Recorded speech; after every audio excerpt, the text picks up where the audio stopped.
Namashishtam manamapi shuchiputam atrasurupam rupam tasagachamuri purim maturim gostuvatim radha kundamagirivaram Ahoradikam harvasam Rapto yasya pratitakrifaya Sri Gurum tam natos Gurave Gaurachandraya Radhikaya Tadare Krishnaya Krishna Bhaktaya Tad Bhaktaya Namo Namo Anandalila Maya Vikahaya Himabhadyavyascha Sundaraya Tasmai Mahaprema Rasapradaya Chaitanya Chandraya Namo Namaste Chaitanya Chandraya Namo Namaste Chaitanya Chandraya Namo Namaste Bhaktya Vihina Aparada Lakshmi Chitta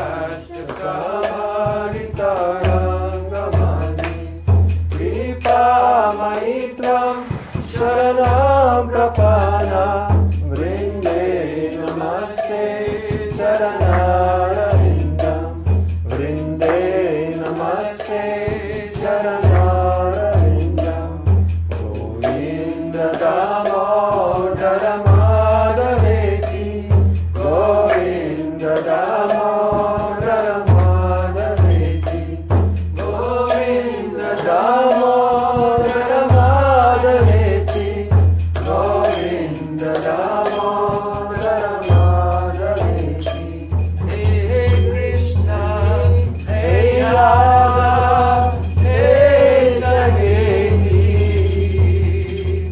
Govinda Damodara Madhaveti Sham Sundar Shikanda Shika Smahasa Murali Manohara Radhikara Sikhamba Makti Panidhe Vyachana Kinkarim Turu Tavaivasmi Tavaivasmi Najivami Tayabana Tivikyaya Devi Tam Namaham Chanantikam. First of all, I offer my Sastang Dandavat Puspanjali, my heart like flowers, thousands of times, at the lotus feet of my holy master, my supremely worshipable spiritual Gurudev, Asmadev Parmarajatama Guru Pada Padma, Nityalila Pravishta Om Vishnupad, Ashtotara Sata Shishimad, Rupanugacharya Vayat, Srila Bhaktivedanta Narayan Goswami. Secondly, I offer my pranam thousands of times at the lotus feet of my Param Gurudev, to Srila Prabhupada and all of our Sri Rupanuga Gaudiya Guru Parampara. And finally, I offer my pranam to the assembled Vaishnavas and Vaishnavis,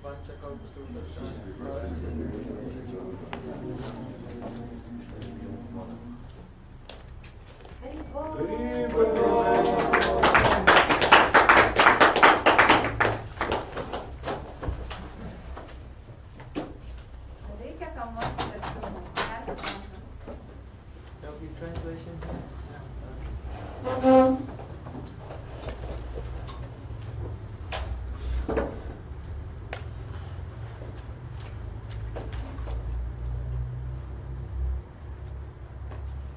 Just prior to see Krishna's pastime of departing from this world,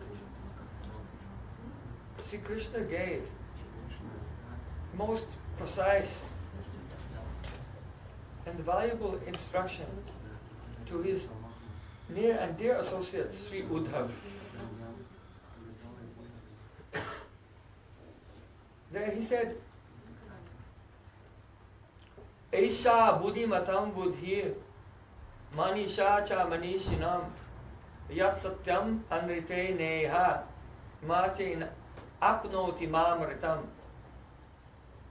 Hey Uddhav, this is the intelligence of the most intelligent. This is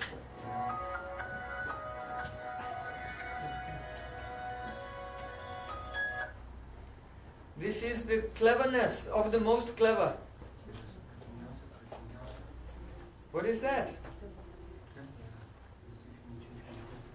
The process of bhakti yoga, by which a person, a mortal being who is in the endless chain of birth and death in this world,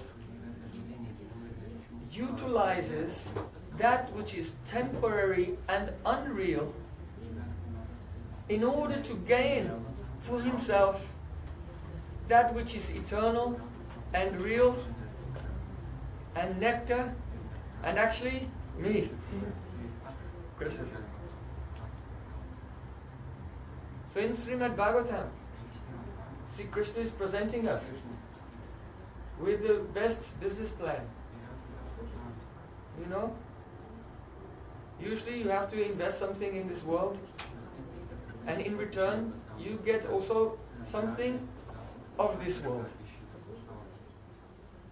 You take something which is temporary, and you put in your time and energy, and you invest, you work, and the result you get is also temporary and illusory. So in the end, by this business plan, how much profit do you make?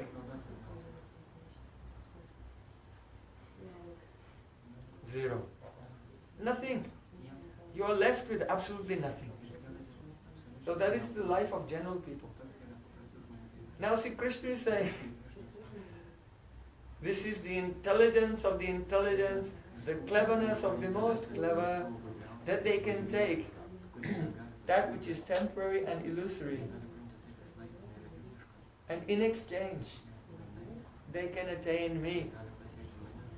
Krishna, I am real and I am eternal and immortal. They also become immortal. So what is it that is temporary and illusory, by which we can attain that which is eternal and real? Temporary is this human body, gross body and subtle body. This is temporary, and it is illusory in the sense that it is not our identity. Only in this sense. The mature body is ontologically real.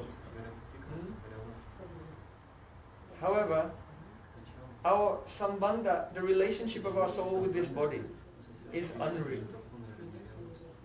Srila Vishnu Thakur has given the example of the rabbit's horns. What is the relationship between a rabbit and the horns? Have you seen a rabbit with horns? No. There's a reason for that. And the reason is that rabbits don't have horns. So the relationship between the rabbits and the horns is nothing. Nothing at all. So similarly, that's the relationship between your soul and this body. Nothing. So it's illusory. However, due to Maya, Sri Krishna's inconceivable external potency, we are identifying with this physical form for now. But that is not entirely useless, because that with which we have a relationship which is illusory and which is temporary, this physical body and mind can be utilized in sadhana bhakti. And by engaging it fully, all body, mind and senses, in the continuous and uninterrupted service of Sri Krishna, we can attain Krishna himself. and an immortal, eternal relation, loving relationship with Him. So this is the best business plan for everyone. Are you ready to sign up for this business? Yes. Everything else will be a loss. This is the only profitable business. So, how do we engage this body and senses in sadhana? Chaitanya Mahaprabhu told Taramadde Savasasta Nam Sankirtan Niraparad Nam Lale Pai Premana. Of all the different practices of sadhana, Hari Nam Sankirtan, the chanting of the holy names is the best. If you chant without committing offense, you will attain Krishna prema. That's all you have to do. Between you and the perfection of life, only 10 things are standing in the way. Satam ninda nam paramam aparadam vitanate yata kyatim yatam katamutate tadvigaram. Like this, there are 10 offenses described in Padma Purana. If you can just avoid them, then simply by singing and dancing in the company of devotees, especially under the guidance of a pure and realized Vaishnava, you'll become perfect. It's that simple. Therefore, Sri Chaitanya Mahaprabhu has summarized the entire process of Harinam Sankirtan. Chaito Darpanam Marjanam Baba Mahadavagni Nirvapanam Sayakairva Chandrika Vitaranam Vidyavadu Jivanam Anandam Buddhivardanam Pratipadam Ponam Metaswadanam Sarvatmastapanam Param Vijayate Sri Krishna Sankirtanam. Oh, glories to Sri Krishna Sankirtan. What does Sankirtan mean? Bahu Bhi Militva.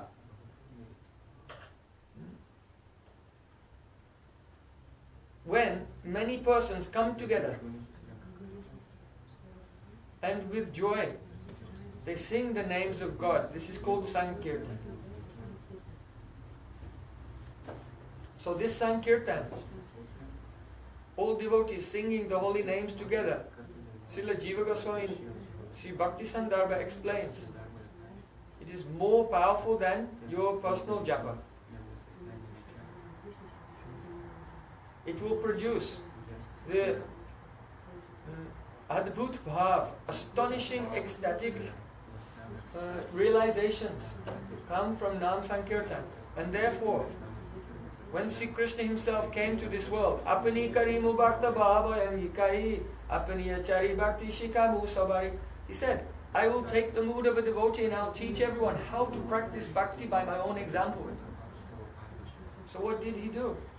Every day, Sri Chaitanya Mahaprabhu with Nityananda Prabhu, Advaita Acharya, Gadada Pandit, Srivas Thakur, Haridas Thakur and other associates, he was dancing through the streets of Navadvip, chanting the holy name. And then in the evening time, for a change, he used to go to the house of Srivas Thakur, Srivasangam, the courtyard of Srivas Thakur. And what would he do? Harinam Sankirtan. All night. So, Sri Krishna himself in the form of Chaitanya Mahaprabhu showed us the way forward. Srinivasa Acharyas glorified the 6 Goswamis. You know our 6 Goswamis, they have written many books.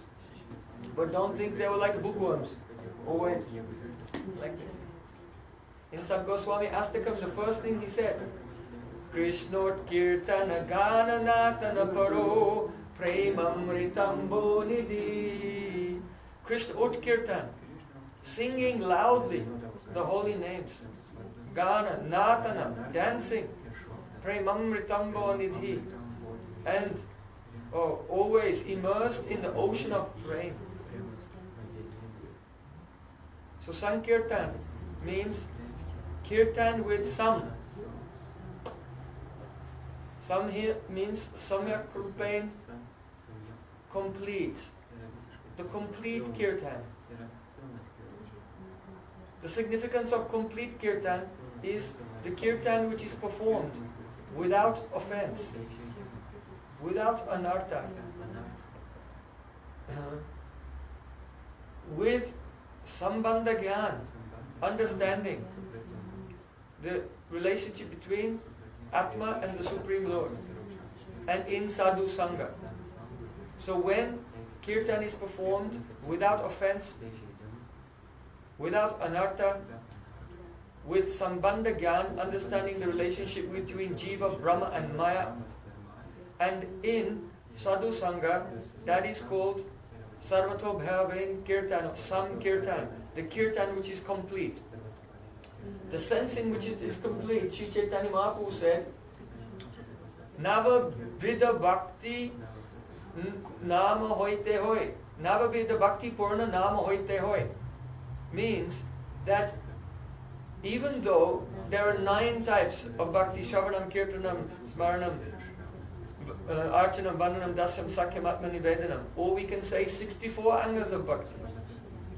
But Navavida Bhakti Purna Nama Hoite Hoi, each one of those practices of bhakti is an anga. It is one part of the manifestation of the devotional energy bhakti. But Sankirtan is Samyak Rupain Kirtan. It is complete. In other words, the effect that you can get from practicing any or all of the angas of bhakti will accrue to you simply by Sankirtan.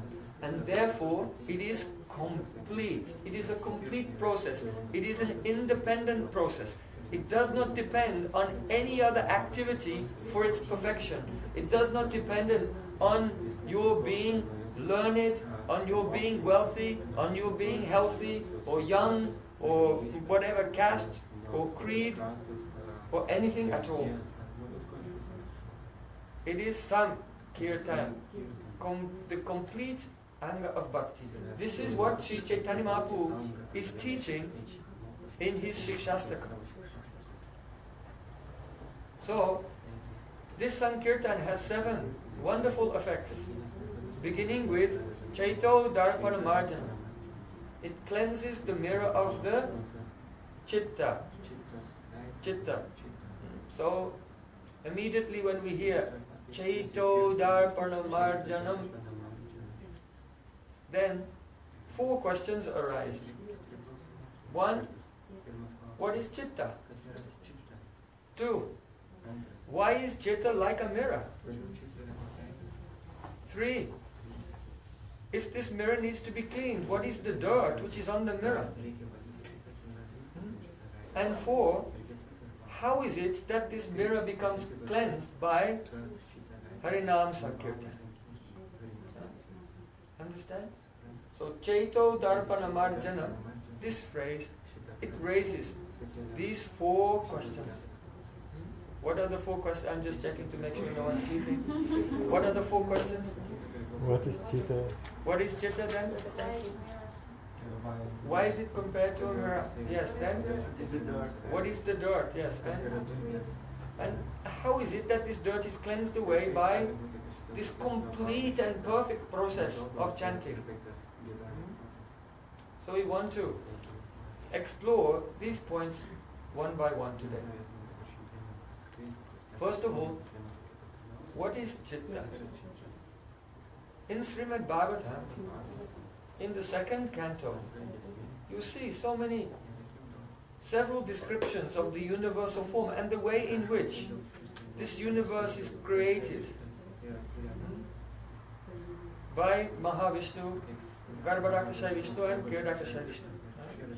In the 3rd canto, you will find more explanations about the manifestation of the individual elements or the evolutes of Prakriti. Several discussions you'll find there. So in the first 3 cantos of Srimad Bhagavatam, you find about 7 different explanations of creation. And again, if you go to the 11th canto, you find more detailed explanations of the same subject there. So a question may come, why is Srimad Bhagavatam dedicating so much time to this? And this is essentially Jnana Yoga, and hearing it is meant to help us develop discrimination. discrimination. Because generally we look at life and we assume so many things. I am a male, I am female, I am living in this country, and we see ourselves in a whole historical context. Or before we were part of the Soviet Union, and now we are broken free from the tyranny, and now Lithuania is part of Europe. So there's a whole narrative going on in the mind of the people which they tell themselves about reality. So Srimad Bhagavatam wants to replace that narrative with actual truth, the actual narrative of what's going on. And what is going on here? See, Krishna's material energy is called Prakriti. Mayadhyakshena Prakriti Suyate Sacharacharam. In Gita, Sri Krishna said, this material energy, under my supervision, literally, supervision, Krishna's vision is super. By the glance of Mahavishnu towards Prakriti, that is his desire, Prakriti is inspired to manifest the universe. So Prakriti means the unmanifest, total potential material energy. There's nothing tangible there. The three modes of material nature, Sattva, Rajas and Tamas, are present in Prakriti, and they are present in exactly the same proportions, and therefore they are in complete equilibrium. So there's no kriya, there's no activity in Prakriti. It is a state of readiness for creation. It is a state of potential.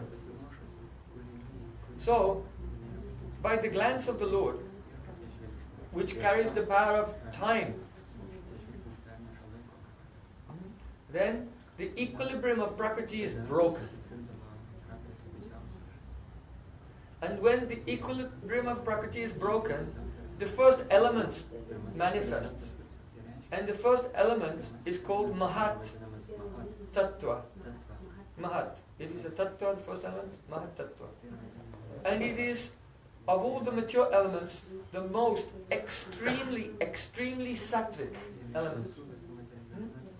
So Sattva is luminous, light, clear, illuminating, self-luminous.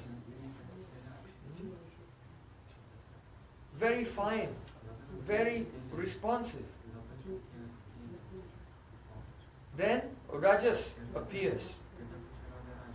And when this Mahattat is contaminated by, which is mainly Sattvic, I just want to say that the Mahat is never fully, it is not Shuddha Sattva, completely pure. Even if hypothetically it were completely pure, should not be. It is still not the Vishuddha Sattva, the transcendental energy, and can never be. Because the Vishuddha Sattva is Antaranga Shakti, the internal potency of the Lord, and Prakriti is the external potency. So it doesn't matter how pure Sattva becomes, it's never called Vishuddha Sattva. So, but because the three gunas are never separated from each other, so some Rajas and Tamas is there, they never, no guna can exist in isolation from the others. But it's the highest concentration or proportion of sattva possible in Mahatattva. Now, when Rajas becomes predominant, that's the first time that Kriya Shakti, that is the power of action, movement, makes its appearance in the world. So the Rajasic transformation of Mahat is called Sutra Tattva. Sutra Tattva. You can read about this in the 3rd canto, teachings of Lord Kapil Dev to Devahuti, and 11th canto, Sri Krishna's teachings to Uddhav. So this Sutra Tattva is the Mukhya Pran. It is the original Pran, or active principle, life force, or vitality of the universe. Anything which has power of movement derives its power from this initial appearance of Kriya Shakti, the action potency, in the form of the Sutra Tattva. Then, gradually Mahat becomes more contaminated. And the tamasic Mahat, the tamasic transformation of Mahat is called Ahankar, the element of ego. Now that ego also divides into three. The ego which is slightly more sattvic, slightly more rajasic, and more tamasic. So the sattvic transformation of ahankar, of ego, produces the element manas, mind. So that's what all the stuff going on in your head is made of. Right? All your thoughts and so on. They are just the movements of this element of manas, which is a sattvic transformation of ahankar, which is a tamasic transformation itself of mahat. Right? Is it clear? We can make a diagram. So, then, the rajasic transformation of ahankar makes a buddhi, intelligence. And your 10 senses, 5 knowledge acquiring senses, jnanendriya, that is the eyes, not the eyeball, but rather the sense, the power to see, the power to hear, the power to smell, the power to touch and the power to taste. These are the jnanendriyas, the senses through which we acquire data about the external world. And 5 karmendriyas, active or working senses. The power of speech, the power to grasp, the hands, the power to be mobile, the legs, the power to reproduce, the genital, and the power to evacuate. These are the 5 working senses. They are the rajasic transformation of ahankar. Then, the tamasic transformation of ahankar is called shabda, material sound. And that is the subtle cause of the element called akash, space. And then comes the sense of touch, the sense object, the tanmatra. So you have the sense of touch and the object that the sense of touch experiences, the qualia. It's called in Western philosophy, qualia. So, the tanmatra of touch is the subtle cause of air. Then there is form, rup, is the subtle cause of fire. Then taste, the subtle cause of water, and fragrance, the subtle cause of earth. So, in this way, all the elements from Mahat, they develop one by one until you have the whole universe. So now you can discriminate what's going on. You can see what's going on. All that is happening is, in this world, 3 gunas are competing with each other and producing so many forms, which like bubbles in the ocean, come into existence and then poof, and disappear again. Ocean stays there. That is the Prakriti. Is like an ocean. So Prakriti is always there. But the products of Prakriti are coming and going, appearing and then disappearing without a trace. And the souls, millions of souls, countless souls in this world are identifying with those waves and bubbles in that material ocean. Sometimes laughing, sometimes crying, and basically getting really emotional over stuff that doesn't matter. Okay? This is why in the beginning of Bhagavad Gita, millions of warriors on the side of the Kauravas and millions of warriors on the side of Pandavas have all come together to fight and kill each other. Arjuna tells Krishna, take my chariot between the armies. And he looks, he sees friends, he sees relatives, he sees his teachers on both sides. And now it's inevitable that they'll all be massacred. And Arjuna has a nervous breakdown. he has an emotional crisis and puts down his bow and says, I will not fight. And what is Krishna doing? Vyasadeva has written, then Krishna, smiling in the midst of the armies. Krishna is just smiling. So does he know something that we don't know? Why is he smiling? Because for Krishna there is no suffering. Understand? Suffering is a happiness and distress of this world is a vikar, transformation of your psychological body. So the psychological body is made of mind, intelligence, ego and chitta. So these elements are dead, they have no feeling. And the soul never undergoes any vikar, it's nirvikar, it never transforms. So where is the suffering? Nowhere. So Krishna is smiling. For him there's no suffering because he's in knowledge. Only those who are in ignorance or in illusion think that there's such a thing called suffering. So Krishna told Arjuna in the very beginning of Gita,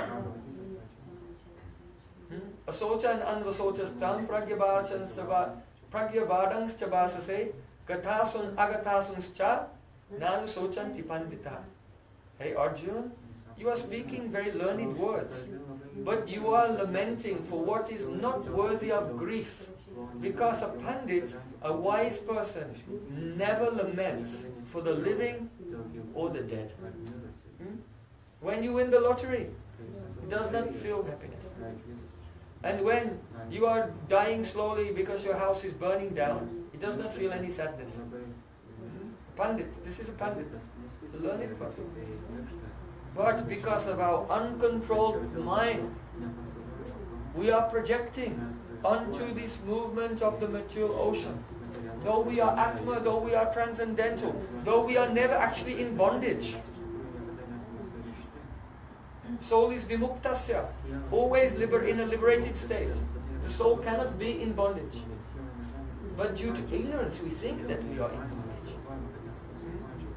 Kapil Dev said, Sayam bhagavato maya yan nyayena virudyate ishvarasya vimuktasya karpanyam uttabandhanam. The external material energy is the maya, the illusory potency of God. Yan nyayena virudyate. And it has the power to contradict the nyay. Nyay means logic. If you try to use nyay, logic, to understand reality, you will understand nothing. Because the internal potencies are chincha, inconceivable. And the external potency is a chincha, also inconceivable. And the Jiva Shakti is also inconceivable. And therefore Vedanta gives a conclusion, tak apatishtanat, by logic you cannot understand anything. But still, Shastra, there is something called Shastra Yukti, the logic of the scriptures. The scripture appeals to our reasonable nature and reveals to us the things that we would not be able to understand by our own logical processes.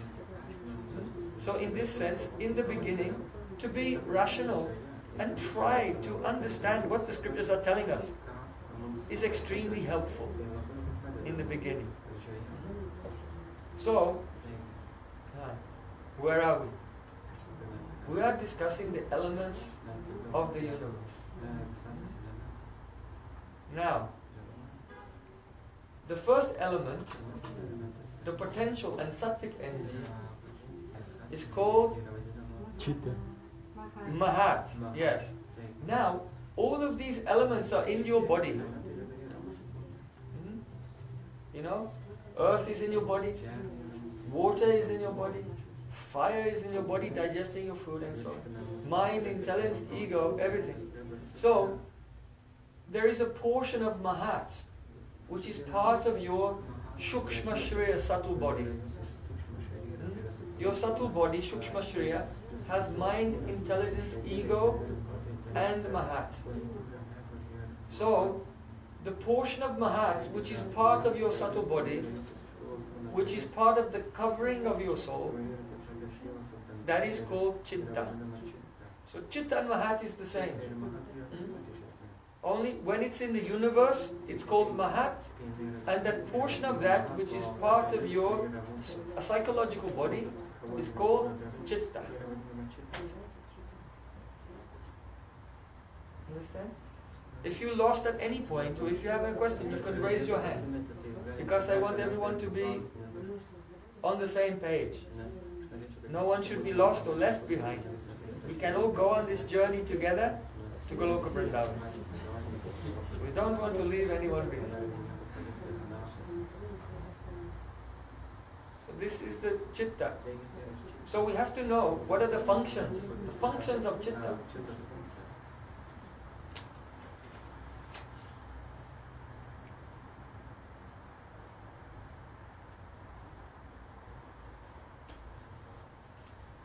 In the third canto, chapter 26, verse 23, there Kapil Dev describes the vrittis, or the functions, the lakshan, the symptoms of Chitta. He says, Swachatvam, Avikaritvam, Shantatvam, iti Chaitasaha. These are three characteristics of the element of Chitta when it's pure. Here pure only means sattvic, because it's sattvic element. Mode of goodness. So the first one is very important. Swachatva means clear. So in the commentary on this, our acharyas like Sridhar Swami, Jiva Goswami, Vishnu Thakur, they have glossed the word swachatva, clearness, with Bhagavad Bimba Grahitvam. Bhagavad Bimba Grahitvam. Grahit means to catch or accept, to grasp. Grahitvam. So Grahitvam means the quality of being able to catch. And the word Bimba means reflection. And Bhagavad means God. So here, Bhagavad Bimba Grahitva, clearness in this context means the ability to catch the reflection of the form of God. Very wonderful. Now I want to try to describe a little bit about how the Chitta works for the general person in every day. The Chitta is the mechanism of perception. I'll give an example. If you take a smartphone in camera mode and you point it at something, then what happens to the screen? The screen transforms and produces an exact replica of the thing which is in front of the lens. Right? So if I point it at your face, then I look at my screen, I can see it's not your face, it's a replica of your face made of pixels. Right? Your face is one thing, but I'm seeing here, as a general sense, I'm seeing your face on my phone. But actually, I'm seeing a replica of your face made by pixels, because the screen has responded to the light, it is transformed and made a replica of what was in front of the lens. Okay? So that's what Chitta does. When your eye looks in the direction of something, then the light, the element of fire emanating from that object goes through the eye and then comes to the Chitta. And the Chitta transforms and makes a replica of that object. Now you are the soul. You're not the eye, you're the soul. And your soul is looking at the Chitta. And so you never actually see the outer world. Everything that you're looking at every moment is a facsimile of the outer world in your own chitta. Do you understand? Is that clear? This is why we all see the world in a slightly different way. Because our chittas are, someone's more sattvic, someone's more rajasic, someone's more tamasic. You see? You see? Also from this you can understand, here's another proof, that you never see the world directly, but you see a copy, a facsimile of the world in your own chitta, and that is the phenomena of hallucination. You see, if a person has a very high fever, 105 degrees, they're about to die. Who ever had fever like that? Malaria, typhoid. The pran is so disturbed, your chitta is so disturbed, that it cannot make an accurate facsimile of what you're seeing. And so you start to hallucinate. And things start moving, and it's out there, the things out there start moving. But it's not, they're never out there, they will never, the things are there, but what you're seeing is your own chitta. Also, if a person is under the influence of a drug, the drug disturbs their pran, and then the pran disturbs the chitta, so they start to hallucinate. You see? So the chitta is involved in the mechanisms of perception. Now, when your chitta is affected by the mode of passion and the mode of ignorance, so then you perceive your own ego. That's the first thing you perceive. I am whatever. And then after your ego, through the lens of that ego, you perceive the world. You perceive your own mind and intelligence and so on, and the external world. But everything is going through the filter of the ego. And all of these elements, whether it's ego, intelligence, mind, or so on, these are all only vikar.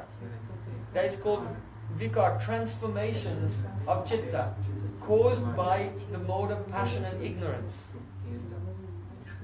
Okay?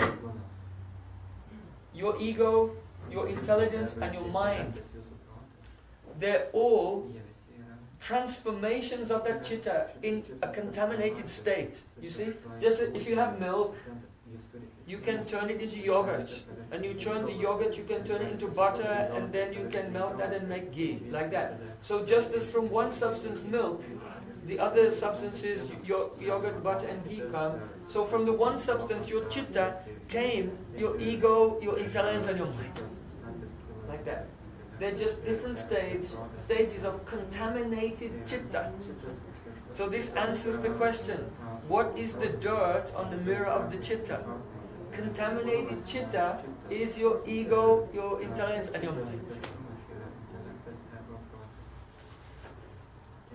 So what happens is, as you practice devotional service, it drives away the influence of the gunas. By practicing bhakti, tadara jastumo bhava, kamalabha jaste, chaita eta anavidham, stitam sattve prasidati. In the beginning of Srimad Bhagavatam, there Sutta Goswami is saying that when you practice bhakti with nishta, steadiness, then the effect of rajagun, lust, and tamagun, anger, and so on, they go down, down, down. Chaita eta anavidam. And gradually the chitta is anavida. It's not pierced. It's not obstructed anymore by these obstacles. Stitam sattve prasidati. And then you become fixed in sattva.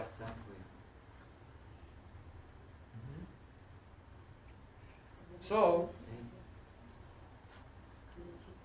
when chitta is purified, chaito darpana marjanam, the contaminations of the chitta are cleansed by chanting the holy name. Then the chitta's own natural inherent qualities begin to manifest.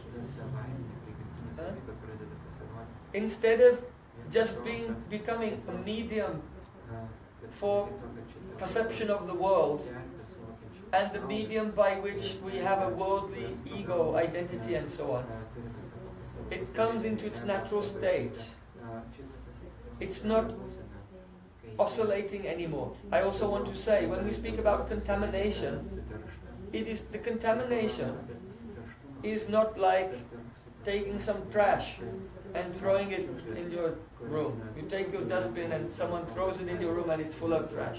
So the contamination of the Chitta is not like that. The contamination is the Chitta Vikar. That the Chitta by nature is smooth and clear like glass. But when you taste this world, you try to enjoy this world, then in order to have a perception, the Chitta transforms and makes that object. That's called a pratyaya. For example, if I hold up this book and you look at it, now your Chitta makes the shape of this book and you're looking at that shape in your Chitta. Now when I take it away, now it's also gone from your Chitta, right? But if I ask you to remember it, what does the book look like? You can bring it back. That means when you're having a direct experience, that transformation of Chitta is called pratyaya. And then when the object disappears, the object remains in the form of a samskar. That's an impression. It's an impression. So everything that you experience in your life is recorded in your Chitta in the form of an impression, samskar. And that may not be in your conscious mind. Like right now in your conscious mind, you can't remember all the things that happened to you. But in your subconscious mind, everything that happened to you in your life, no. Everything that happened to you in your last life and the life before that and millions of lifetimes without beginning is already there, recorded in your Chitta. And that is called sanskar. Now, the accumulation of these samskars in the Chitta makes the Chitta become darkened. And so ahankar or ego is nothing but a dense, dark mass of millions of sanskars combined together to make your ego. That's all. Now your life, what is life? You wake up in the morning and you think, what will I do today? So then you have a desire. I'm going to go to the cinema. Where did this desire come from? You have a sanskar in your subconscious mind. And according to certain circumstances, those are triggered and they come into your conscious mind. So an impression of going to the cinema before, in your last life, or in this life, was triggered by some circumstances. And it came from the subconscious mind into your conscious mind. But due to ego, you are thinking, I just had an idea. Then someone tells you, don't go to the cinema, it's not good. And then you say, no, I'm independent. I can do what I want. But the fact is, the desire in the first place was not your independent desire. It was never your choice. Who's pro-choice? You're not choosing at all. All your so-called choices that you're making day to day are simply the echoes or the reactions of the past life sanskars. Finished. So all the people who think they are free and independent and all these things, they are, from the Vedic point of view, clinically insane. From the point of view of a sadhu, they're all mad. Rupa Goswami said, Yo jnanamatambu valandailo ulanga aprakamad pramatam. That Sri Chaitanya Mahaprabhu, seeing that all the people of the world were completely mad, and in ignorance, he decided to make them become mad with Krishna Prem by distributing the holy name. So, the general person is quite mad. They're thinking they are free and they're independent, and all the time they're just stuck in this chain reaction under the control of past life sanskars in their chitta. So what we want to do is this chitta, just like if you walk on the beach in the wet sand, after you walk there, there's samskar, impression in the sand, right? But when the waves of the ocean come in and go out again, then the sand is smooth. So Chaitanya Mahaprabhu is saying, Sarvatma Snapanam Param. We want to do the Atma Snapanam. Bathe your soul, bathe your chitta, bathe your intelligence, bathe your determination. Here Atma means all of these things. It means intelligence, it means determination, it means body, mind. So Atma has many meanings. So Mahaprabhu says, Sarvatma Snapanam Param. We want to have a complete immersion in the holy names. Hare Krishna, Hare Krishna, Krishna Krishna, Hare Hare, Hare Rama, Rama Rama, Hare Hare. And it will eradicate the influence of tamas and rajas from your chitta and make your chitta smooth again. And when the chitta is smooth, completely smooth, that is called swachatvam. Then it acquires a capacity, swachatvam, bhagavad bimba grahitvam, the power to catch the reflection of the form of Krishna himself. Understand? So when you chant the holy name to the point when your chitta becomes smooth, then the form of Krishna, without any imagination, without any speculation, without any effort at all, manifests his beautiful Sham Tribanga Lalita Swarup, standing in the threefold graceful bending form, manifests in your chitta, naturally, automatically. That is the reflection of his form. So that is called Nam Abhas.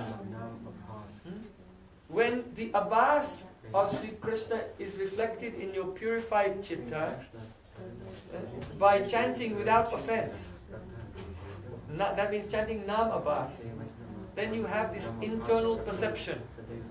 That is also called spurti. A spurti is a vision, maybe a very momentary vision, maybe extended. But the awakening of the form of Krishna in your heart naturally coming from Nam Abhas. This is where we want to be. This is our first beginning realization. So, now we're discussing 3 symptoms of the purified chitta. First one is, what's the first symptom of purified chitta? Swachatvam. Yeah. So that is Bhagavad Bimba Grahit. Now the second one, the second symptom is Avikaritvam. Vikar means transformation. So before your chitta was oscillating, it was being moved by the mode of passion. So of course, if you're looking at the reflection in a moving surface, you don't get a true image. If you look at yourself in still water, you can see clearly. But if the water is moving, then everything is distorted. So as long as your chitta is undergoing vikar, transformation, you're having a distorted vision of the world, of yourself. Even. In fact, in the Yoga Sutras, Patanjali said, as soon as there is a chitta vritti, a movement, a modification within the chitta, then you lose consciousness of your own swarup. That means of your own spiritual nature. We're all spiritual beings. But as soon as there is chitta vikar, then we become lost in that vikar and we lose our own self-awareness.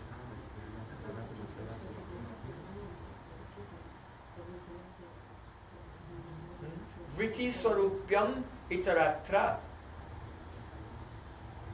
The third sutra of Yoga Sutras. Vritti swarupyam itaratra. fourth sutra. So, this second symptom of purified chitta, avikaratvam, no oscillation of the chitta. So that is actually the definition of yoga according to Patanjali.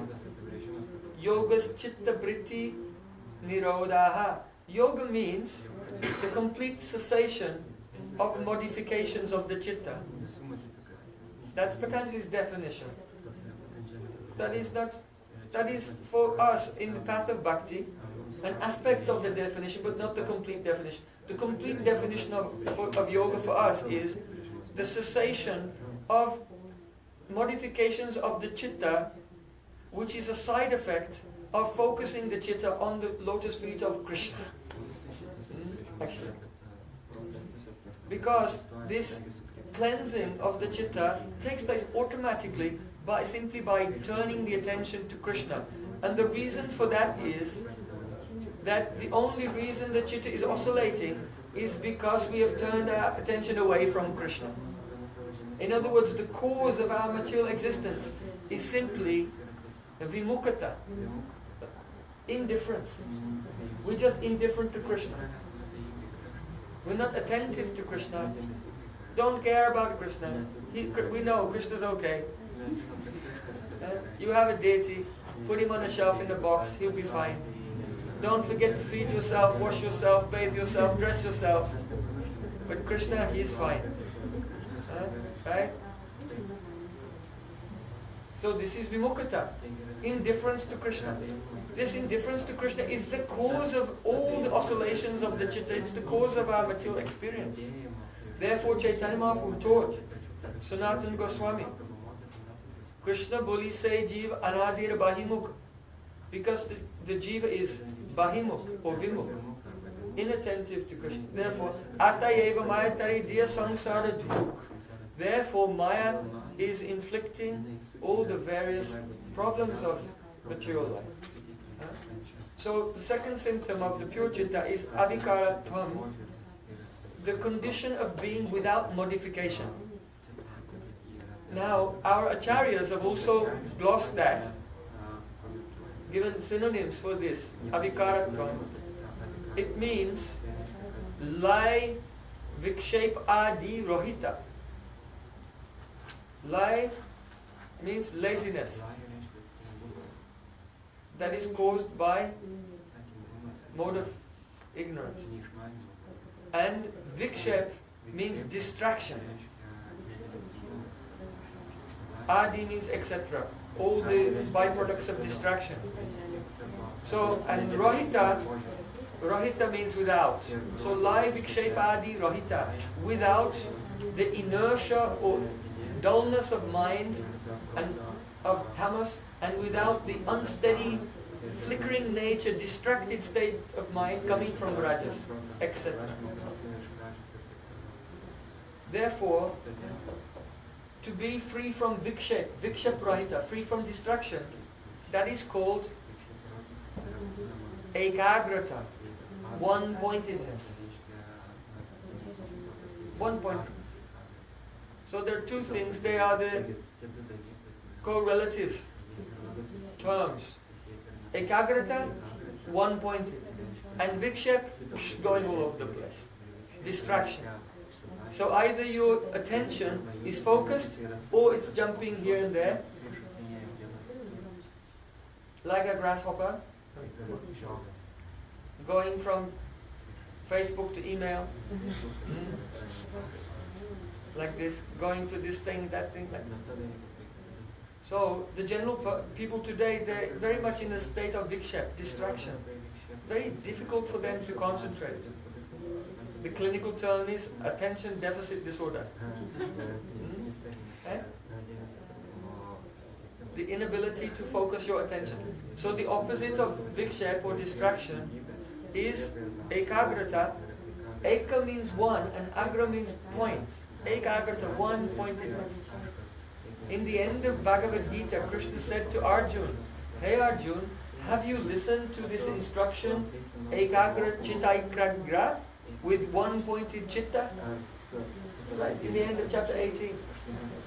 Chitta, he said, hey Arjun, did you listen with one pointed chitta? Why did he say that? Because when you listen to the holy name, when you listen to Harikatha, when you listen to the description of Krishna with your chitta in ekagrata, then when you hear it, the actual substance is reflected there. In other words, hearing is no longer collecting data or information through the ears, but rather, this is called Shutekshitapata, the path of seeing through your ears. So Sravanam doesn't mean listening. Sravanam means seeing through your ears. That is actually Sravanam. So if when listening to the description of the beauty and pastimes of Krishna, if you did not see Krishna, then you have never done Shravanam. Please, understand it. You have never done Shravanam. Perhaps you've heard of something called Bhakti Adhikar. We just sang the song of Srila Narottam Das Thakur. Gaurangir Guneti Jure Nitilila Taraspure Say Jana Bhakti Adhikari. The one who has become absorbed in remembering the qualities of Gauranga, by this he becomes Bhakti Adhikari, eligible for Uttama Bhakti, transcendental Bhakti. It has also been described by Srila Jiva Goswami in Bhakti Sandarbha. Pratamam namna Shravan antakaranam shuddhyatam apeksham shuddhe cha antakarane rupa shravanena tadudo yogyata bhavati. Here's Srila Jiva Goswami. In Bhakti Sandarbha, he wants to dedicate several chapters to explaining to us exactly what each anga of bhakti is. What is, first of all, Sharanagati, surrender. And then after that, what is hearing? And then there are chapters on chanting, remembering, and so on, just so that we can learn what these words actually mean in the association of Vaishnavas. So, in regard to hearing, he said, Pratamam namna shravana antakarnam shuddhyatam apeksham. In the beginning, the ability to hear the name of Krishna. We're not even talking about description of his form or pastime. The ability to just hear his name depends on Antakarna Shuddhyatam Apeksham. It depends on the purity of Antakaran. Here, Antakaran is a technical term. It literally means the inner sense. So you have outer senses, seeing, hearing, tasting, smelling, walking, talking. And you have Antakaran, the inner sense is your psychological body. So the Antakaran includes all the four psychological elements: mind, intelligence, ego, and chitta. These four together are called the Antakaran. So he's saying, in the beginning, the ability to hear the name of Krishna depends on the purity of your Antakaran. And only when Shuddhej Antakarane, at the point when your Antakaran is pure and you're really hearing Krishna's name, you're really hearing his name, then Rupa Shravanena, when you hear a description of Krishna's form, Tad Udoy Yogyata Bhavati, then you become Yogyata, an eligible candidate for the form of Krishna to awaken in your chitta. You see? So that is hearing. That is hearing. Huh? Then he said, when the form, Samyak Rupain, when the form has awakened fully in your heart, when you hear about Krishna's qualities, how? Oh, his skin is so soft. If a leaf from a tree will fall and land upon the skin of Krishna, when you take it away, you will see the shape of the leaf is there. That's how soft he is. very subtle. He's very fragrant. He's very kind. He's a genius, very intelligent. So Krishna, 64 qualities of Sri Krishna have been described in Bhakti Rasamrita Sindhu. Once the form has awakened fully, when you hear about those qualities, only then will the qualities awaken within your heart. And when the qualities are fully awakened, when you hear about the parikars, the associates of Krishna, then those associates begin to awaken in your heart. Who are Krishna's associates? Well, first and foremost, Srimati Radhika. We cannot tell she's exactly a parikar, but she associates with him. She's his own Swarup, his own Shakti directly. And then her expansions. Lalita, Vishaka, Chitta, Tampaka, these are the parikars. Rupa Manjari, Rati Manjari. Those associates will awaken in your heart. Now, as you know, Raganuga Bhakti means the bhakti which follows the rag of the associates. So, unless and until the actual forms of the associates have awakened in your heart, how can you follow them? You simply cannot. And any attempt to follow in them will be kalpana, imagination. So kalpana, we are discussing now the qualities of the Chitta. Kalpana, imagination, is a quality of buddhi, intelligence. And buddhi is rajasic ahankar. So how is it possible that a passionate transformation of your ego can recreate the forms of the associates, and you follow that? Is that Raganuga Bhakti? No, that is Sahajyism. That is Prakrita Sahajya, because you are using Prakriti to try to follow the Sahaj Bhav, the natural set. Sahaj means natural. The natural sentiment of the associates. You're trying to recreate that using a material element, one of the lower evolutes of Prakriti. So that is called Prakrita Sahaj Bhav.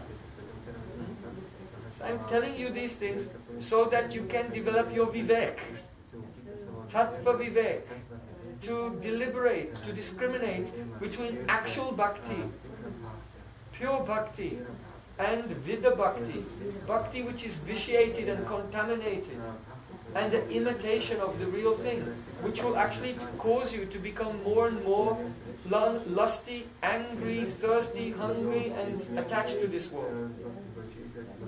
The imitation of Bhakti will not produce positive effect.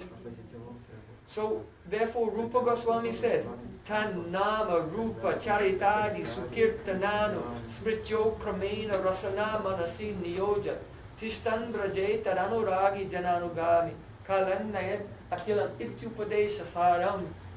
The essence of all advice is to utilize your full time in chanting without offense Krishna's name, form, qualities, associates and pastimes in a kram, in a sequence, and with a smaran which goes along with that sequence. When you chant this, you realize that. Then you chant this, then you realize that. You chant this, then you realize that. That's the process. And then when you come to the stage of realizing the associates, Tishtan Brajay Tadanuragi, always internally residing in Braj, follow them. Day and night. And that is Raganuga Bhakti Sadhana. So, Swachatvam, Avikaratvam. Then the next quality, Santatvam, peacefulness. That you become peaceful. So, in the commentaries of the Acharyas, they have glossed the word Santatvam with Raga Adi Rahita. Being free from rag. Here, rag does not mean transcendental rag. It means attachment. Rag and dvesh, attachment and aversion. Anger, fear, and so on. So that is the nature of Chitta in its natural state. And therefore, Sutta Goswami is saying Nashta Prayeshu Abhadreshu Nityam Bhagavata Sevaya Bhagavati Uttama Shloke Bhakti Bhavati Naishtiki. It means Nashta Prayeshu Abhadreshu. When there is the not complete destruction of all contamination, but most of the contamination, most anarthas have been destroyed. Then a portion of your chitta becomes exposed. And this will come by Nityam Bhagavata Sevaya. Serving the book Bhagavatam and the person Bhagavatam daily. You know, now there's a fashion, you can come to any Rasik, so-called person, and they'll give you Siddha Pranali. Then you go away and you try to meditate on your Swarup. What will happen? Nothing. Because first you have to develop the adhikar, the qualification to actually know how to hear and chant and remember properly. So for that you'll have to go through Anartha Nivritti. And that comes from Nityam Bhagavata Sevaya. Hearing Srimad Bhagavatam from pure devotees daily and serving them. Tadvidi pranipatena pariprashnena sevaya. Without serving devotees. Charya Vaishnava Seva Nistara Payachikeva. Srila Narottam Das Thakur said, was anyone who gave up serving Vaishnavas, were they ever liberated from this world? It's a rhetorical question. And the answer is no. Without daily engaging yourself in the service of your spiritual master and pure devotees, one will never develop the adhikar to even understand what bhakti is. After many years, you still not have a clue what is. You think what you're doing is bhakti, but it is something else, bhakti abhas. So, first stage, serve your Gurudev as much as you can, day and night, with your heart and soul, by body, mind and words, fully. And hear the Srimad Bhagavatam and the teachings of Srimad Bhagavatam, slowly, slowly. You see, Bhagavatam is the Purana of the holy name. Each of the episodes of Srimad Bhagavatam teaches us something vital that we must know in order to chant purely. And therefore, Srila Vishwanath Thakur has explained the word here, Nashta Prayeshu Abhadreshu. The word Abhadra means inauspiciousness. And he said this inauspiciousness is what? Durdaiva, Namapara. In other words, by hearing the Bhagavatam and serving the pure devotees, then the effect of Nama Parad goes away. This is really the meaning. The effects of your past Nama Parads and your daily habitual commitment of Nama Parad, it slows down and almost stops. So then, when you begin to chant Nama Bas, the more you chant Nama Bas, then this clears the chitta. And Aikagrata comes. So he's saying here, Nityam Bhagavate Sevaya, Bhagavati Uttama Sloke, Bhakti Bhavati Naistiki. Now the word Nishta, steadiness, means Avikaritvam, not transforming. Understand? Nishta, steadiness, means Avikar, not transforming, not vibrating.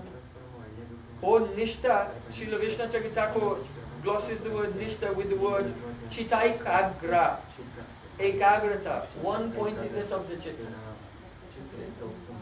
And therefore it is said that one becomes situated in irrevocable loving service. In other words, your bhakti now is steady and you don't go back. And what's the reason for that?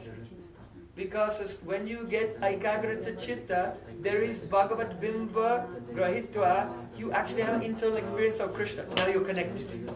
Sambandha Jnana. You're connected now. You know, before you were thinking Krishna, true or not true. On your good days you said, yes, Krishna is God.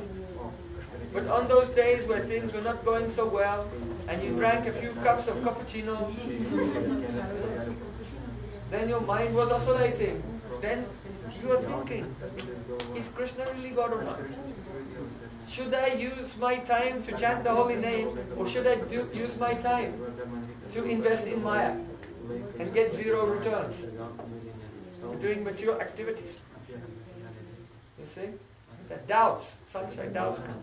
So, once one comes in the stage of nishta, avikaratva, swachatvam, santatvam, ekagrata, then realization appears.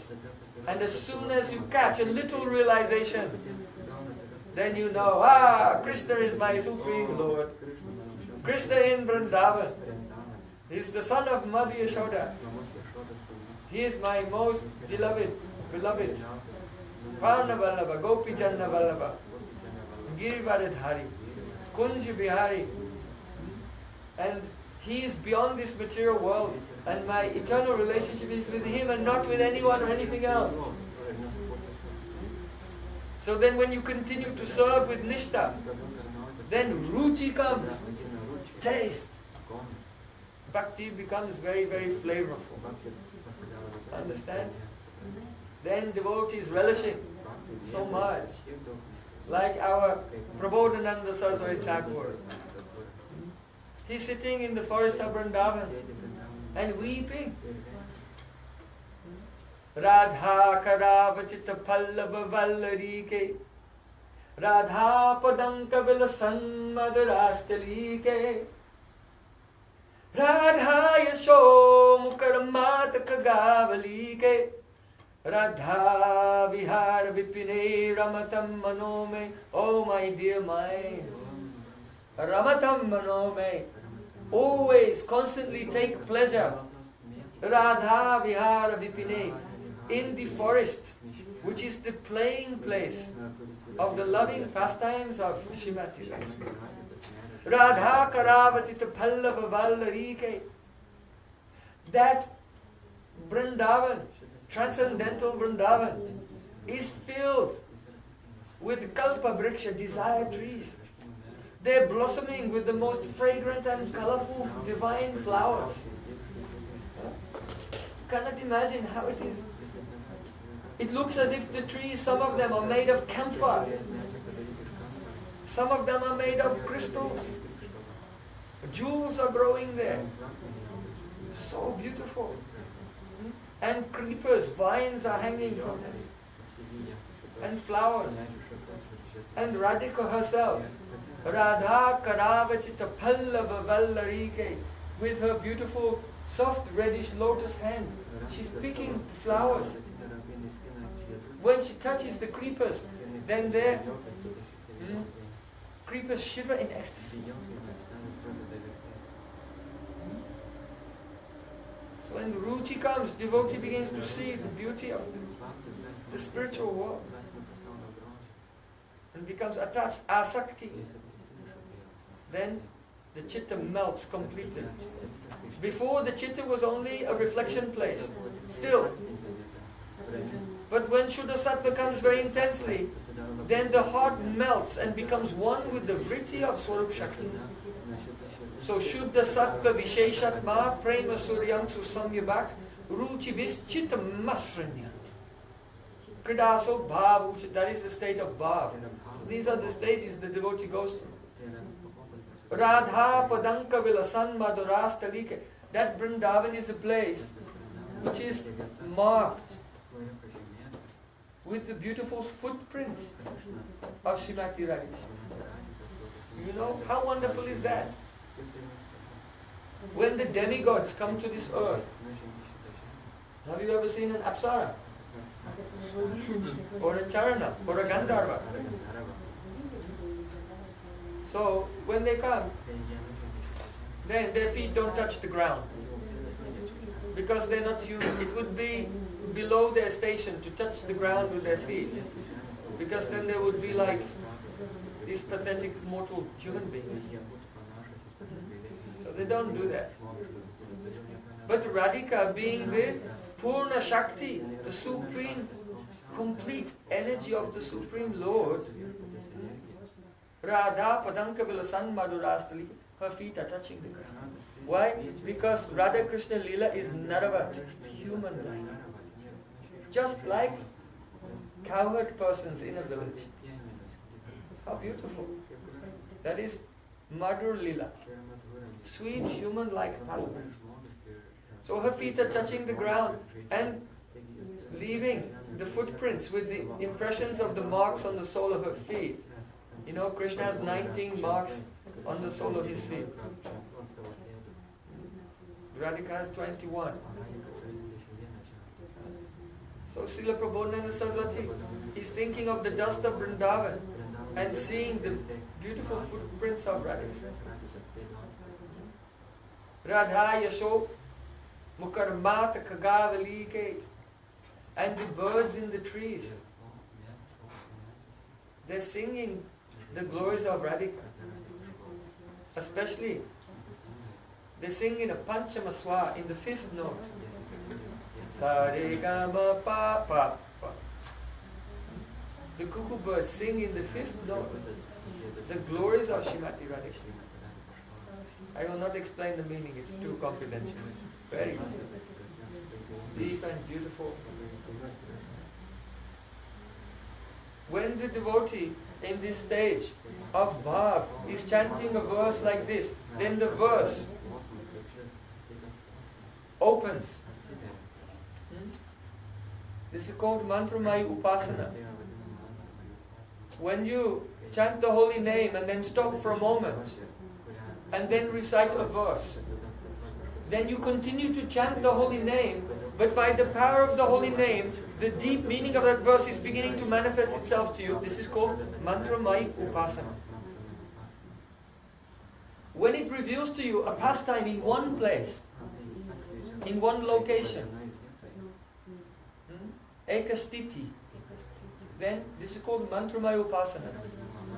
And when that realization becomes very deep, and Radha and Krishna and their associates get up from that place and begin to wander and go to different places. Sometimes to Govardhan, sometimes to Nandagaon, sometimes to Yavat, sometimes to Rasastali, Bamsibhat, Keshigat, Dir Samir, Sevakunj, Nidhuvan. Then when the leelas are moving from place to place naturally in a flow in your meditation, that is called Swarasiki Upasana. So the first stage of realization of leela is Mantramaya Upasana, and when it's mature, it naturally turns into Swarasiki Upasana, a flow of pastimes going from place to place. So that flow of pastimes going from place to place, that is called Astakaliya Leela Smarana. So, looking at your watch and seeing what time it is, oh, it's 8:15, and then looking in a book to see what happens, what Radha Krishna is doing at 8:15, that's not Astakaliya Leela Smarana. That's being a joker. That is making a circus of Raganuga Bhakti. Astakaliya Leela Smarana is when you've gone through the realization of Nam, Rup, Gun, Parika, then Mantramaya Upasana Leela comes, and then the characters get up and begin to go, and you go along with them, and this is flowing automatically by the power of Nam Prabhu. That is Astakaliya Leela Smarana. Okay?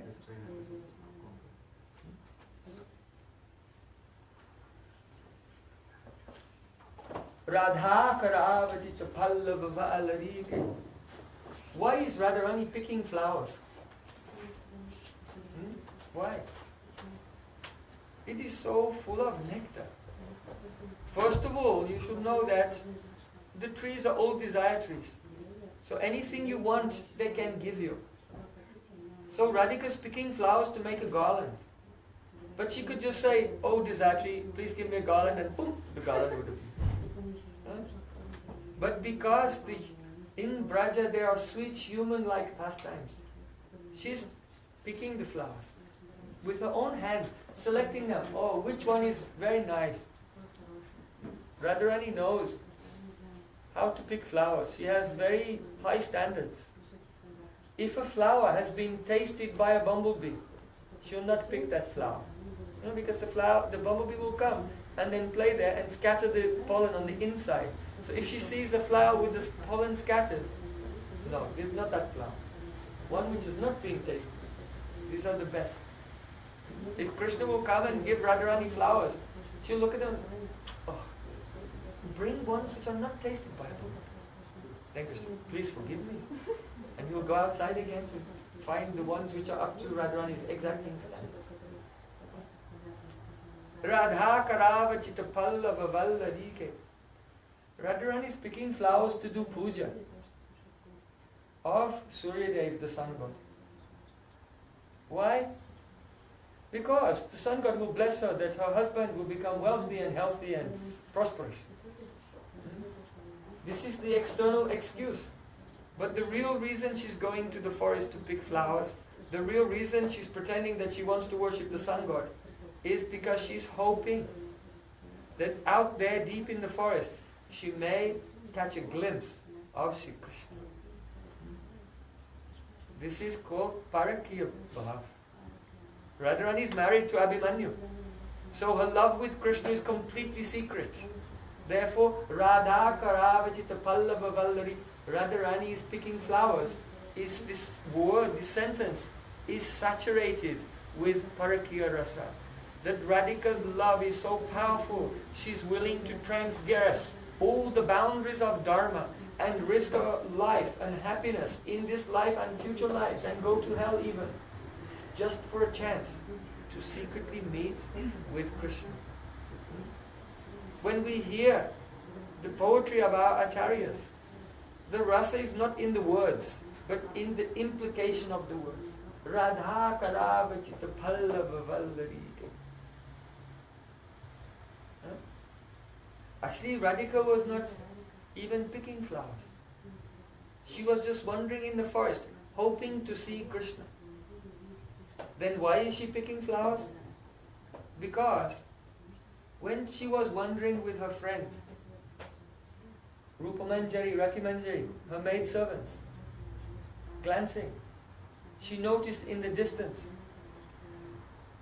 a sapphire glow was appearing. All the trees were bursting into blossom. Birds were singing. And she looked and saw that Krishna was coming. So when Radhika sees Krishna is coming, though her heart is overwhelmed with the eagerness, she wants to meet with him. She wants to glance at him. She wants to embrace him.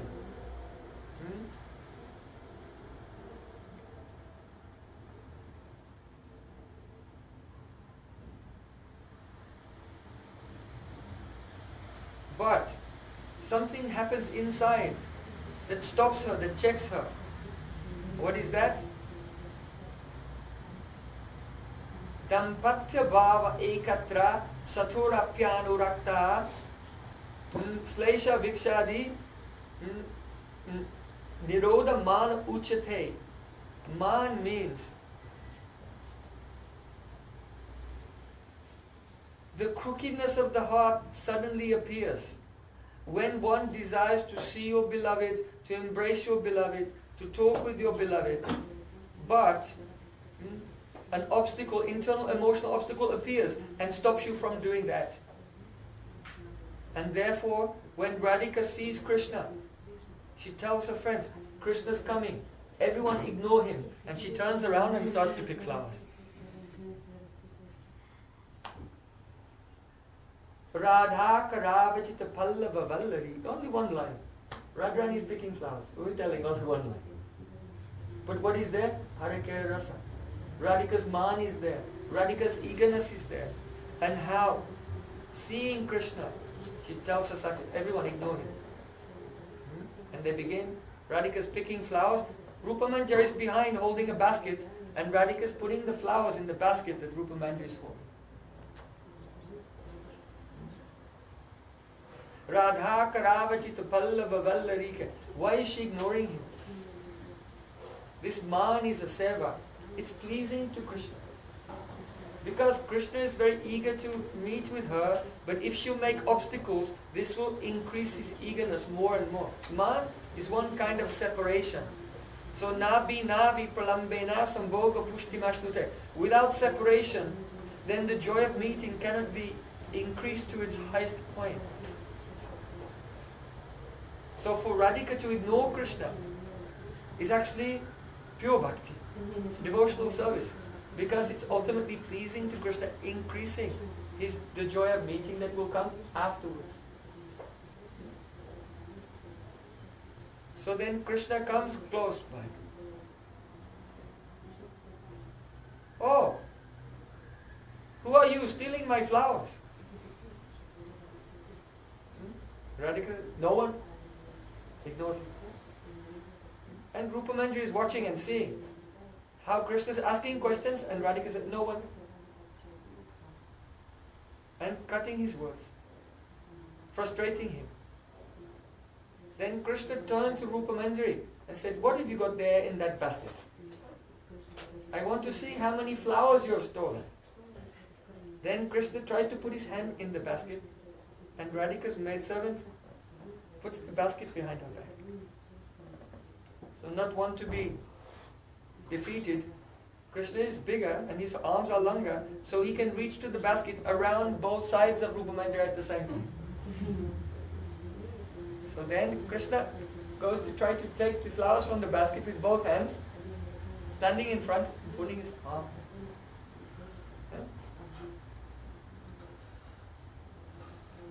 Rakshadya Nijadasikam. At once Rupa Manjari calls out, oh Radhika, please save your maidservant today. And then Radhika herself will come and by force separate Krishna's embrace from Rupa Manjari, and she hides behind Radharani, taking shelter of her Swami. Then Krishna says, oh, these flowers belong to the king called Cupid, and you have been stealing. So for this offense of stealing, I will have to take you into the prison of this cave in Govardhan Hill and give you a severe punishment. Srimati Radhika smiles. She's smiling and crying at the same time because Krishna is trying to catch her. So when Radhika, then she experiences 7 emotions all at once. Garva, Abhilas, Rudita, Smita, Suya, Bayakudam, Sankari Karnam Hashad, Uchite Kila Kinchitam. Garva means she's very proud. Krishna is approaching me. Abhilas, full of ambition. Rudita, eyes are crying, but mouth is smiling. Smita, Asuya, she acts in a way which is hostile to Krishna. Fear, she's looking around thinking someone may come and see us together. Kurda, she's angry. And she's shrinking away from him, but feeling great harsha, great joy. In this way, 7 emotions all mixed together in Radhika, and she's covered with 8 sattvic bhavs. Trembling, hair standing on end, becoming stunned, fading of the complexion. When Krishna sees this, Ei bhava yukta dekhi radhasya nayan sangamoho ite sukhapai kotigun. Our Swarup Damodar Goswami told Chaitanya Mahaprabhu, when Krishna sees these beautiful emotions of Krishna Radhika manifesting all at once, then he feels more joy than when he directly is meeting with her, embracing her, just seeing her at that moment. Radhika said to Krishna, oh Krishna, I am not blaming you for your behavior. Because Vidata, that is Lord Brahma, He has created each of us with a particular swabhav, a particular nature. And He has created me with good intelligence, and He has created you with wicked intelligence.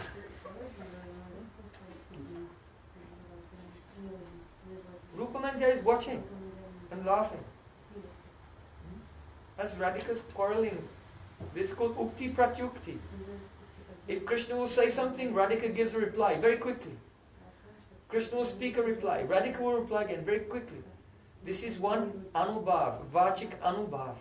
You know, in rasa there are many ingredients. Staibhav, vibhav, anubhav, sagribhav, vyavacharibhav. So one of the ingredients are the anubhavs, the responses, the reactions.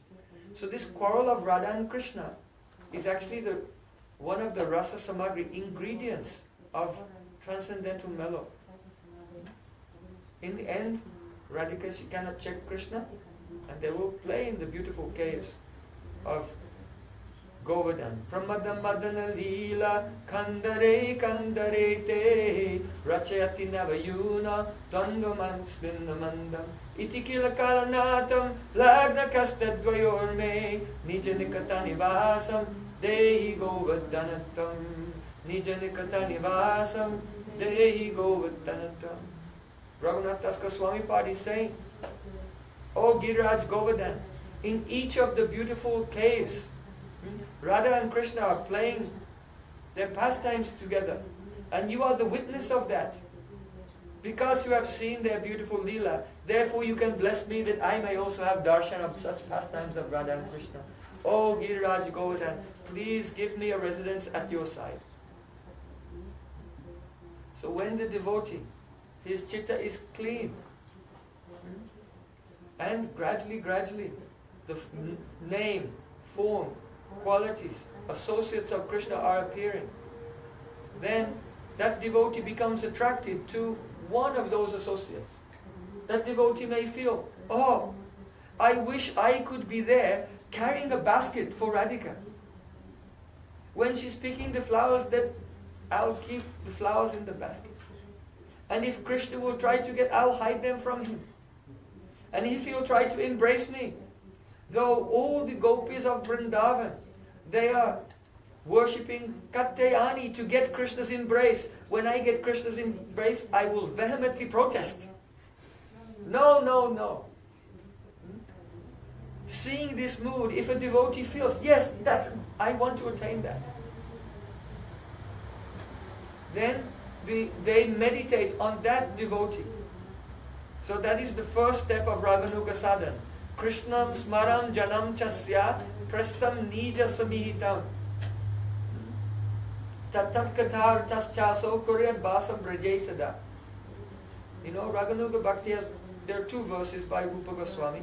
First one, remember Krishna along with a particular associate you want to follow. By doing this, your chitta will transform and become exactly like that associate.